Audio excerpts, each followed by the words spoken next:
Salam pemirsa Joko Bayu Channel dimanapun Anda berada. Puji Tuhan, Alhamdulillah bahwa malam hari ini saya boleh bisa bertemu dengan seorang penyair, yaitu Mas Sugiarto Budi Darmawan atau biasa dipanggil Mas Ki di kalangan teman-teman sastrawan maupun penulis di kota Solo dan sekitarnya. Jadi mungkin saya beberapa menit ke depan akan berbincang dengan Mas SB Darmawan. Beliau ini sebagai seorang pamong sekaligus juga sebagai seorang penyair. Jadi mungkin saya dalam hal ini Joko Bayu Channel ingin mendokumentasikan beberapa tokoh penyair di kota Solo khususnya. Salah satunya adalah Mas Sugiarto Budi Darmawan. Selamat malam Mas Tawan. Selamat malam Mas Joko. Ya, terima kasih sudah menerima saya Joko Bayu Channel bersama dengan kru. Terima kasih Bapak Owot dengan Mas Cepot yang telah membantu liputan kami pada malam hari ini. Terkait dengan dunia sastra ya Mas ya. Sebenarnya Mas Darmawan ini berkecimpung dalam dunia sastra itu sejak kapan itu Mas? Mungkin sebenarnya saya sudah SD itu sudah senang baca. Dulu pernah di rumah saya itu ada buku itu, saya mau SD itu ada buku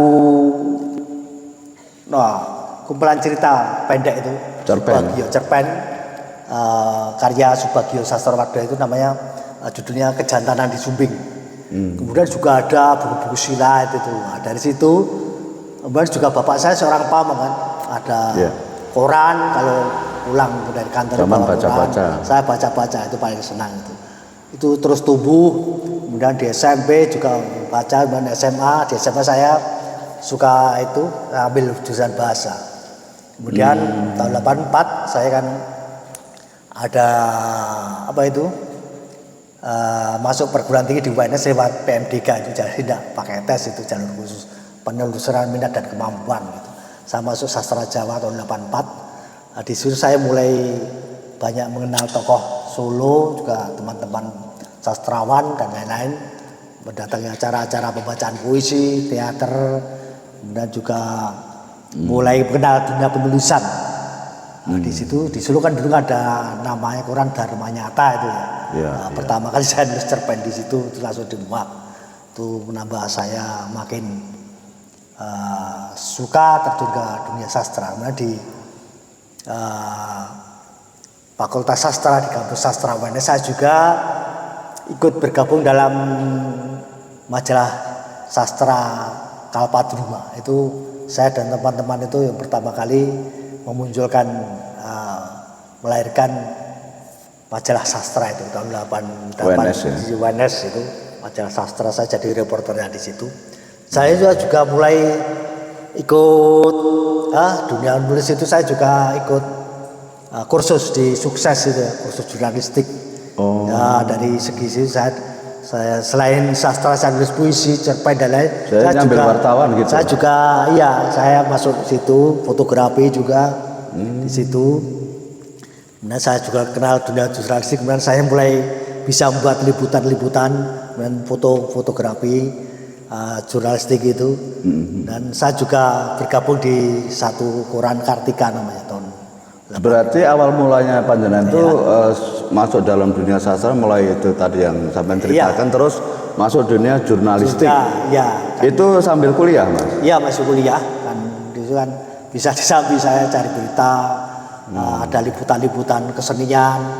Itu kan bisa dulu koran waktu masih berjaya itu masih bisa dapat honor, dan kita itu penulis itu enak, itu menulis apa saja bisa di koran itu. Waktu itu? Iya ada. Mulai kan biasanya kan ada koran itu yang ada liputan-liputan pementasan teater itu saya nulis di Pikiran Rakyat Bandung, Suara Merdeka, dan Minggu Pagi Jogja itu, di Jakarta juga di Suara Pembaruan, Simponi, hampir mungkin 2 bulan koran saya pernah nulis di situ. Saya terus mengasah kemampuan di situ, dan juga kenal penyair-penyair Solo. saya bersama Wiji Tukul itu membuat Mas Wiji Tukul. ya itu membuat antologi geguritan. Geguritan itu mau pengen pondok itu bersama Mas Keli SB. Itu tahun berapa itu Mas? Tahun 87. Berarti masih mahasiswa? Iya masih mahasiswa itu. Ketemu Mas Wiji Tukul dengan Mas Keli dan iya itu tahun 84 kan dulu pernah 84 ya? ya di kampus ketemunya? Enggak kan Tukul itu kan bukan orang kampus, dia kan penyair orang kampung. Jadi di pementasan itu kalau Keli memang orang kampus.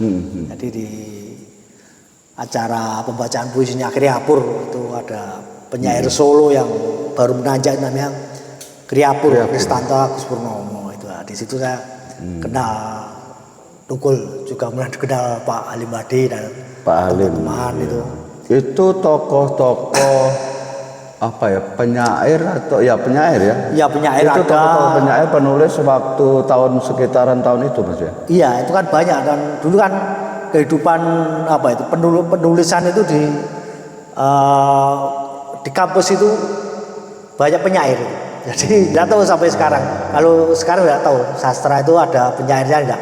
Kalau dulu banyak itu teman-teman sastra Indonesia itu kan juga Jawa itu banyak sekali penulis-penulis penyair.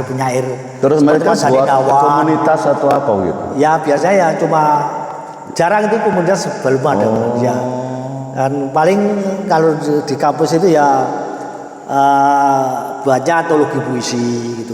Itu yang nerbitan rata-rata Taman Budaya Surakarta itu.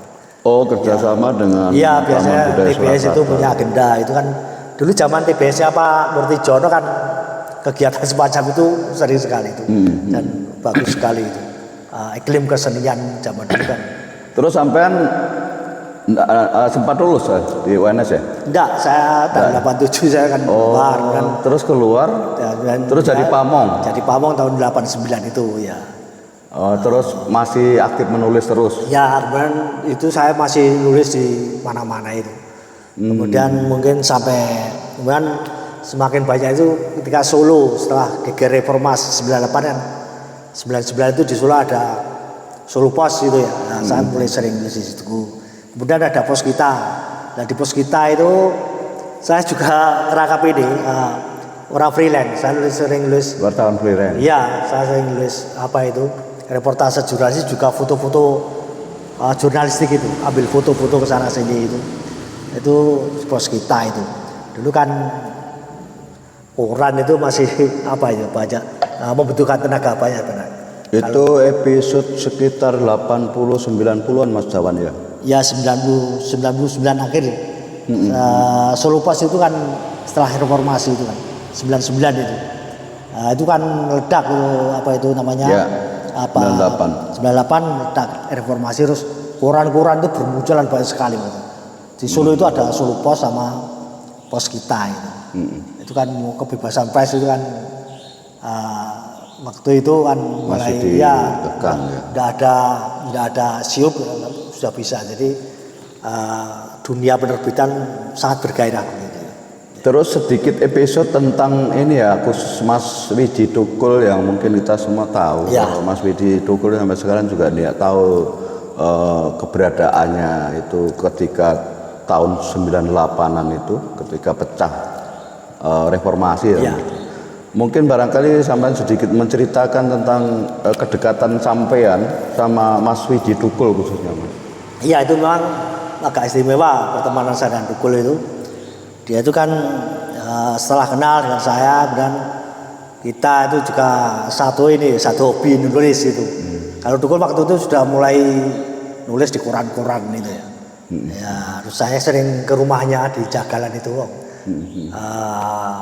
Bapaknya seorang tukang becak ya. Kemudian Tukul sendiri juga sering ke sini. Ke Tegalmade sini. Ya, ke Tegalmade terus tidur di Tegalmade itu terus sampai dia kan Tukul juga ikut di teaternya Pak Lawu itu, teater Jagat. Nah, Pak Lawu Warta. Ya, bengkel teater. Itu dia kan ketemu Sipon ya, itu kan di situ. Kemudian setelah menikah itu ya tahun berapa itu kan saya lupa. Sebelum 90 mungkin ya. Sekitar 89 90 itu menikah itu. Dan anak lahirnya Suwani itu bulan di